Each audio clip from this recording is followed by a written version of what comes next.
Hola, ¿qué tal, queridos amigos? Bienvenidos a Vladimir a la Una. Hoy 5 de julio, una fecha emblemática en nuestra historia patria. Tenemos como invitado al historiador y escritor Rafael Arraiz Luca, a quien saludamos. ¿Cómo está, Rafael? Mucho gusto. Gracias por venir nuevamente a Vladimir a la Una. Por supuesto. Te hemos traído en otras fechas también importantes, ¿no? Sí, así es. Y bueno, creo que hoy no es para menos, ¿no? Abordar Por supuesto. desde la perspectiva histórica el 5 de julio de 1811, ¿no? Sí, esencialmente un hecho civil, que para entenderlo hay que retrotraerse al 19 de abril de 1810.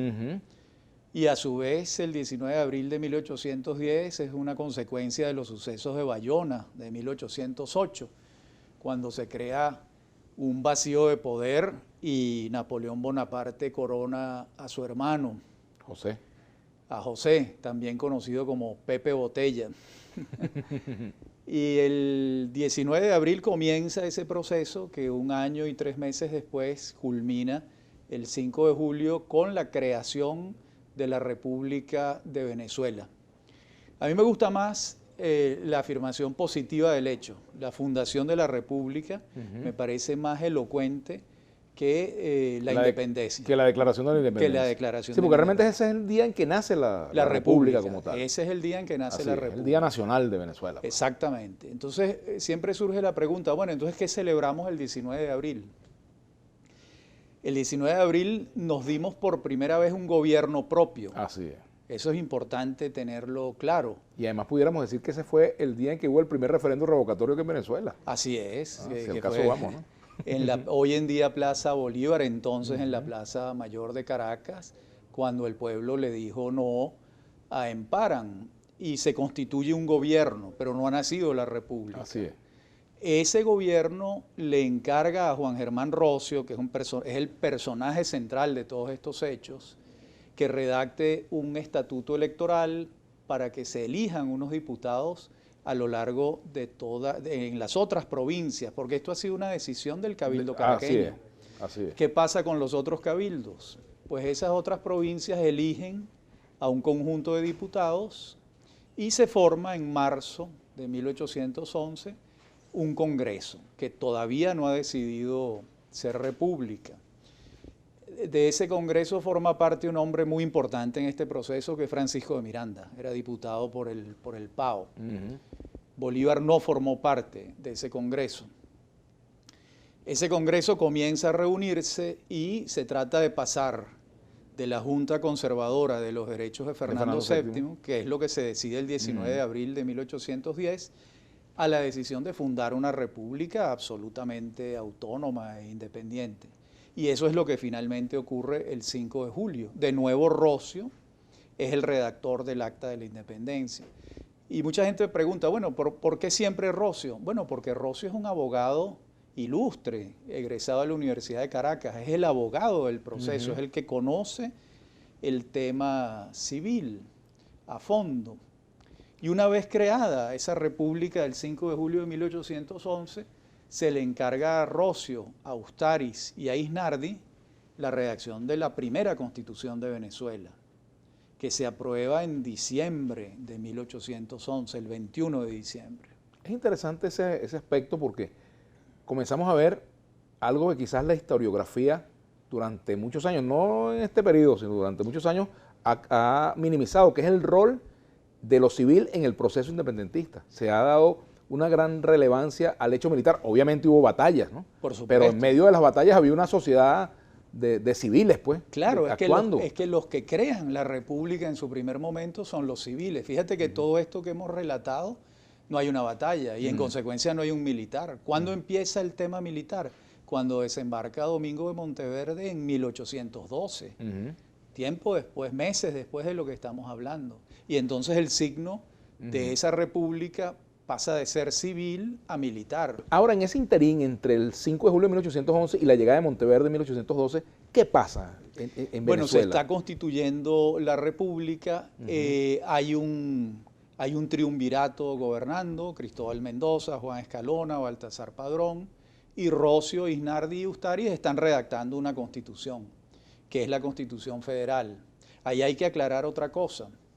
Estamos en 1811. ¿Cuántos países del mundo tienen constituciones? El ejemplo francés no servía de mucho porque había derivado en el Imperio Napoleónico. Estaba el ejemplo norteamericano, que sí se había conservado como una república. De allí que la inspiración de los redactores de la Constitución sea la Constitución de los Estados Unidos. Que esto siempre crea mucha discusión, por cierto, muy interesante, porque la Constitución de los Estados Unidos es netamente federal, es la reunión de esas 13 primeras colonias. Y la Constitución nuestra, la primera, es completamente federal. Incluso Rocio dice, pues la federación de las provincias, las antiguas provincias de la Capitanía General de Venezuela formarán la República de Venezuela.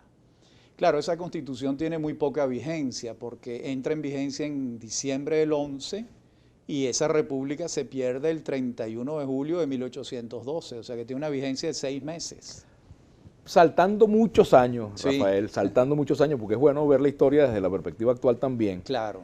¿Qué nos quedó en el resto de las constituciones y sobre todo en la actual de esa primera constitución? Mira, esa primera constitución, el espíritu de esa primera constitución es el que retoman Juan Crisóstomo Falcón y Antonio Guzmán Blanco en la Constitución Federal de 1864, que fue cuando se instauró el federalismo en Venezuela. Ellos retoman el espíritu federal de la del 11. ¿Cuándo vuelve a imperar algo parecido al federalismo? Con una ley que a mi juicio, por su importancia, tiene rango constitucional, que es la ley de 1989, que crea la descentralización, que permite la elección directa de gobernadores y de alcaldes, pero han pasado muchísimos años. ¿Sí? En estos 200 años venezolanos, la dicotomía entre centralismo y federalismo ha estado presente, sigue presente, eso está sobre la mesa permanentemente en la diatriba, ¿no? Claro, porque también hay que pasar revista a toda la época de los caudillos regionales, las pugnas entre esos caudillos, la lucha por el poder, hasta llegar a la época de Gómez, que más o menos pone un poco de orden en ese proceso. Pues, fíjate, lo que ocurrió con la Constitución del 64 es que, por ejemplo, ahí se elegían directamente a los presidentes de Estado. Así es. Se elegían directamente a los diputados de las asambleas legislativas. Y esos presidentes de Estado tenían autonomías tributarias. Ellos cobraban la renta de las minas. Entonces, por ejemplo, donde estaba el lago de asfalto de Guanoco, bueno, que era el estado Bermúdez, que desapareció, hoy en día Monagas, era un estado muy poderoso. Entonces, ¿qué pasó con ese federalismo? Que lamentablemente...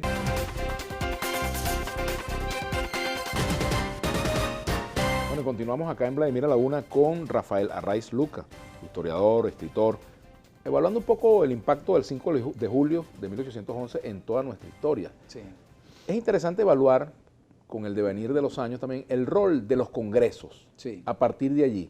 ¿Qué rol tuvo el Congreso? Incluso, ¿qué pasó con ese Congreso en medio de la guerra, ya en medio de la batalla? O sea, ¿qué pasa? Vamos a ir pasando revista a eso. Bueno, sí, ese fue uno de los argumentos centrales de Bolívar, es decir, que estamos en guerra.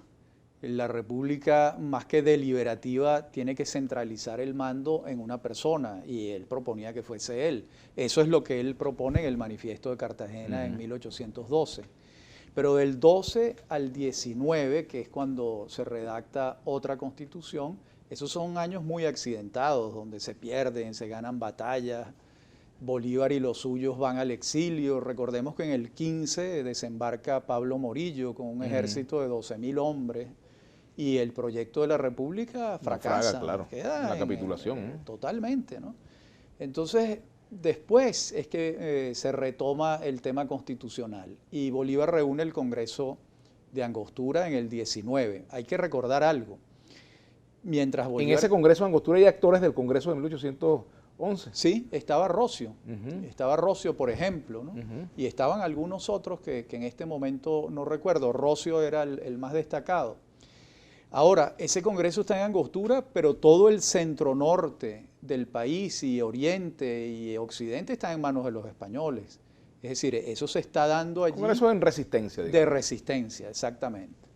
Y realmente la decisión que toma Bolívar, de acuerdo con Santander, es la acertada. No vamos a insistir en la guerra hacia Venezuela, vayámonos y sorprendámoslos en Boyacá, en Pantano de Vargas, que es cuando toma Bogotá, que fue uno de los grandes aciertos estratégicos, militares de Bolívar.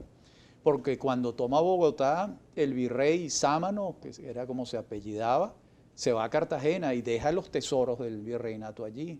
Entonces aquel ejército pobretón pasa a tener recursos. Y además esa campaña se hace con el refuerzo de la Legión Británica, que eran soldados profesionales, ¿no? Soldados profesionales, y también el ejército del general Páez, un hombre importantísimo en toda esta historia, aunque el propio Páez no va en esa campaña, sino va el coronel Rondón, ¿no? Y algunos otros miembros de su ejército. Bueno, todos esos años son de guerra, hasta que en el 19 ese Congreso redacta una nueva Constitución. ¿Cambios sustanciales con respecto a la primera? Sí, muy importante. Se abandona el federalismo. Esa Constitución... Por las circunstancias. Por las circunstancias y porque ese era el proyecto político de Bolívar. Bolívar no le gustaba el federalismo. Bolívar era centralista. Él incluso reconoce en el discurso del Congreso de Angostura, dice que los Estados Unidos es federal y es una nación admirable, hace grandes elogios del federalismo norteamericano, pero dice eso no nos sirve a nosotros. Sí, que es una cosa muy curiosa, muy extraña. Y después viene la Constitución del 21, que es el Congreso de Cúcuta, donde ya las fuerzas de Santander han crecido, porque Santander era un hombre poderoso también, y hay diatribas con las fuerzas bolivarianas, pero la Constitución del 21 también es centralista, ¿no? Algunos sesgos mínimos federalistas, ¿no? Y ya después viene la Constitución del 30, que es el Congreso reunido en Valencia, Carabobo, en la Casa de la Estrella, y ese Congreso está bajo la égida del hombre fuerte de aquel entonces, que era José Antonio Páez, ¿no? El general Páez. Ahí es cuando Venezuela regresa a ser Venezuela, porque recordemos que en 1819 pasamos a ser el departamento de la República de Colombia. Así es. Lo digo una vez más, la Gran Colombia como denominación jamás existió, nunca existió. Eso que nos enseñaban a nosotros. ¿Y quién creó ese término? ¿Quién comenzó a hablar de la Gran Colombia, Rafael? Los historiadores. Los historiadores venezolanos y colombianos, para diferenciar el periodo en el que Colombia ha sido Colombia. Entonces, para decir, la manera que se tuvo de señalar esos 11 años del 19 al 30 fue Gran Colombia. Pero no, esa denominación no existió. De hecho, Bolívar nos llamaba a todos en sus discursos colombianos. O sea, los venezolanos como denominación desaparecimos, ¿no? También se dice que los historiadores... ¿A partir de qué momento, perdón, el concepto de venezolanidad, los venezolanos, a partir de qué momento comenzamos a hablar de venezolanos? Se hablaba en el 11. Del 11 al 19 fuimos venezolanos, era la República de Venezuela. Fue a partir de allí que se comenzó a hablar de venezolanos, a partir del 11. Del 11, sí. Sí, del 11 porque es cuando se crea la República de Venezuela. Antes de eso, no. O sea, si tú eras cumanés, eras cumanés. Y eran provincias unificadas bajo la Capitanía General de Venezuela. De Venezuela, pero esas provincias tenían una identidad propia, ¿no? Entonces comenzamos a hablar de venezolanos en el 11, lo perdimos en el 19 y lo retomamos en el 30. Incluso hay una anécdota muy curiosa.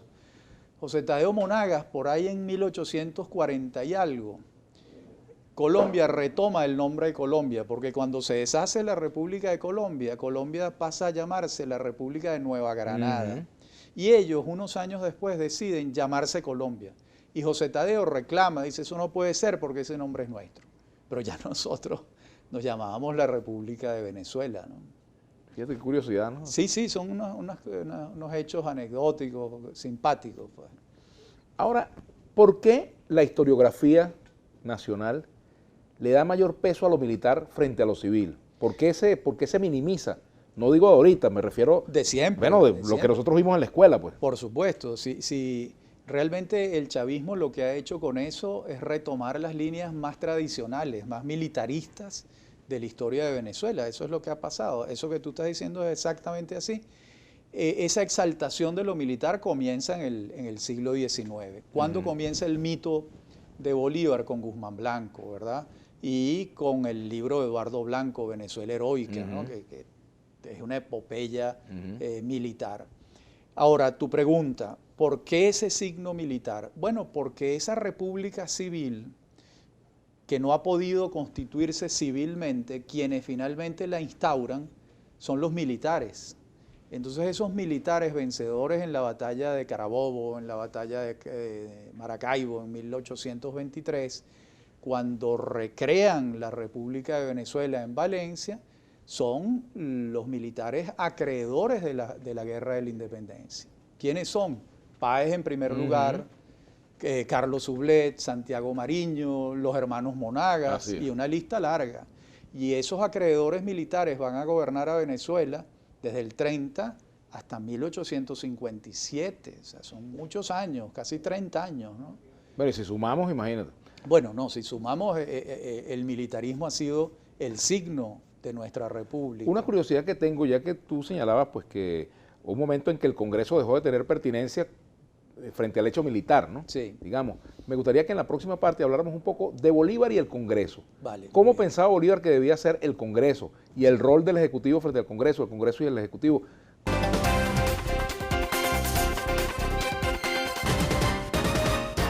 Bueno, continuamos conversando con Rafael Arraiz Luca, historiador y profesor universitario, escritor.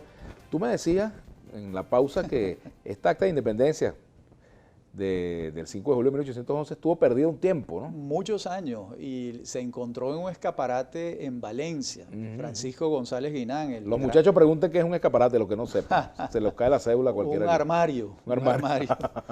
Un closet. Bueno, yo tuve escaparate en mi casa. Yo también. Y aquella expresión, yo no soy escaparate de nadie, bueno. Eso sigue en pie, eso sigue en pie. Un closet, pues, para que entiendan los muchachos.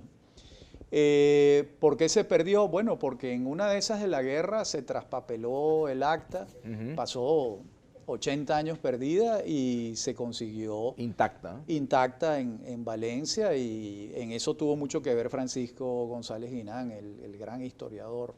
Qué interesante. Sí, esas cosas pasan. Bueno, el acta de fundación de Caracas no aparece, nunca apareció, no sabemos si, sabemos que existió porque era la costumbre jurídica, ¿no? Cuando Diego de Lozada funda la ciudad, claro, pero no podemos saber el día porque el acta no existe, ¿no? Interesante. Sí. Pregunta que dejamos pendiente sobre Bolívar y el Congreso. Sí, Rafael. Bolívar y el la Congreso. Relación, lo que es el pensamiento de Bolívar sobre el Congreso. Claro, Bolívar, como te decía, para su momento era un liberal, ¿no? Solo podía tener un pensamiento liberal. El pensamiento socialista es posterior. Claro. De hecho, hay críticas de Marx a Bolívar por referencia muy fuerte, sí, sin conocer realmente a Bolívar, ¿no? Es así, son críticas de 1840 y pico. Después que se redactó el Manifiesto Comunista en 1948. Sí. Exactamente. Entonces Bolívar era un liberal. ¿Cuál era el sistema que tenía Bolívar en la cabeza? Pues algo parecido a lo que había en Inglaterra, pues, ¿no? Es decir, un poder ejecutivo fuerte con un poder legislativo fuerte y un poder judicial, pues la clásica separación de los poderes en las repúblicas. Ahora, cuando Bolívar tuvo la oportunidad de expresar cuál era el sistema que quería, fue cuando redactó la Constitución de Bolivia, que es de 1826, que es el comienzo de los problemas que él tiene, porque ahí es cuando él crea la presidencia vitalicia y hereditaria. Y Santander le dice en una carta que está publicada en Colombia: bueno, pero nosotros tenemos años en guerra para instaurar una república y ahora vamos a volver a la monarquía. Porque ¿qué es una presidencia vitalicia y hereditaria? Una monarquía. Es decir, el presidente traslada su poder, ¿no? Entonces, sin embargo, él nunca quiso hacer eso aquí en Venezuela, ¿no? No, porque Venezuela no existía. Pero digo, lo que luego fue Venezuela. Él se lo coloca sobre la mesa a Santander. En 1826 él regresa a Bolivia, la Gran Colombia, para lo que era para Colombia. Y le dice, mire, hagamos esto aquí. Y empiezan los problemas de Bolívar. Ese es el origen del atentado, casi pierde la vida. El origen de la descomposición de Colombia, ¿no? Porque se le atribuye parte de esos hechos a Santander, ¿no? De la reacción contra Bolívar. Y como un liberal, inspirado en las ideas de Washington, inspirado también en los sucesos de Francia, podía tener esa visión monárquica, si cabe el término. Porque era un liberal inglés, y el liberalismo inglés era monárquico, es decir, había un monarca y había un congreso. Y eso era un poco lo que Bolívar tenía en la cabeza, ¿no? Y Bolívar coqueteaba mucho con Inglaterra porque estaba en contra de los Estados Unidos. Ese es uno de los motivos. Y además, durante muchos años, el coqueteo con Inglaterra, ¿cuál era? Dame apoyo, ¿verdad? Para yo liberar esto, pero así dándoles a entender que su filiación con los Estados Unidos era inexistente. Claro. Ese es un tema de geopolítica. Ahora, también tendría que ver un poco con la necesidad de unificar los nacientes estados, que solamente un liderazgo fuerte podía hacerlo en ese momento. Sí. Las nacientes repúblicas. Claro, pero Digo yo para tratar de interpretar por qué Bolívar tenía esa postura. Sí, para conjurar lo que para él era el anatema, lo peor para él era la anarquía.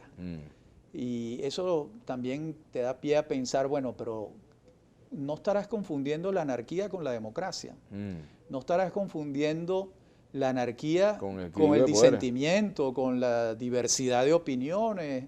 Es decir, ahí hay mucha tela que cortar en el pensamiento de Bolívar. Incluso hay un caso curioso, y es que en Bogotá comienzan a darle cuerda a Bolívar diciendo que debería traer un príncipe europeo a gobernar en Bogotá, con un congreso, es decir, algo parecido a lo que había en Inglaterra, ¿no? Y también muchos bolivarianos bogotanos coquetearon con él diciéndole, bueno, pero ¿usted por qué no asume esto? Y Bolívar no lo asume, porque en el fondo Bolívar era un liberal republicano, ¿no? La pregunta es, bueno, pero ¿y entonces por qué le diste cuerda a esa proposición, ¿no? Todo esto nos lleva a pensar que los mayores éxitos de Bolívar no estuvieron en el terreno de la construcción del Estado, sino estuvieron en el terreno militar, en el ámbito estratégico y político militar. Allí los éxitos de Bolívar fueron muchos y sobre todo, digamos que una de sus grandes virtudes que fue la perseverancia. O sea, Bolívar sufrió más derrotas que victorias y de cada derrota se levantaba, se sacudía el polvo e insistía, ¿no? Eso es una de las grandes virtudes de él, sin la menor duda, ¿no? El rol del Congreso en los momentos posteriores. Bueno, en el Congreso de Valencia tuvo mucha importancia, ¿no? Porque ese Congreso de Valencia es el que decide la separación de Colombia. Y ahí hay unas discusiones. ¿Estamos hablando de qué año? De 1830. Exactamente. Y ahí hay unas discusiones tremendas, porque los antibolivarianos quieren execrar a Bolívar, sacrificarlo, incluso negarlo, desaparecerlo del mapa, claro. Eso que llaman el legado, desaparecer su legado. Pues. Y a él. No es que quisieran aniquilarlo, pero sí es no considerarlo para nada. Y lo defiende el doctor Vargas, José María Vargas, que era diputado en ese Congreso, que es un hombre de una enorme importancia histórica. Lo defiende señalando, bueno, no es para tanto, digamos así. Digamos que ese Congreso hay esa diatriba, está el tema de la deuda también. Claro. Porque la deuda consolidada de la República de Colombia, ¿cómo se va a dividir? ¿Quién paga qué? ¿Cuánto paga Colombia? ¿Cuánto paga Ecuador? ¿Y cuánto paga Venezuela? ¿Con quién era esa deuda? Con Inglaterra, que era buena parte del financista de la guerra. De modo que ese también fue un tema importante. Y ese gobierno del general Páez tiene un personaje muy poco señalado, que es Santos Michelena. Que por cierto, después muere en el Congreso. Muere en el Congreso, en el asalto al Congreso, un día después, unos 2 días después. 1848. 1848, es uno de los fallecidos. No muere en ese momento, pero muere días después, ¿no? Le dieron un lanzazo y se infecta la herida y muere unos días después. Bueno, Santos Michelena, en esa primera etapa de la República de Venezuela, es el organizador de las finanzas públicas, del tesoro, es un hombre muy organizado, muy serio. Y bueno, siempre dentro de las filas del Partido Conservador del general Páez, que paradójicamente el Partido Conservador era mucho más liberal que el Partido Liberal, ¿no?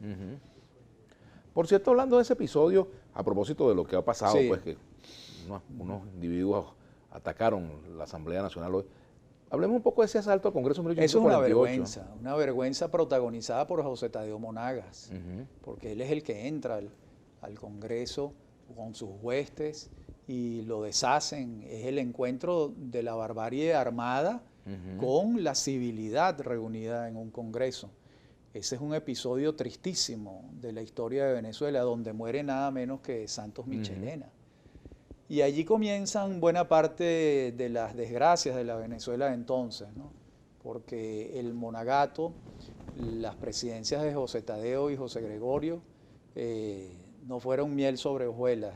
y hubo mucha barbarie,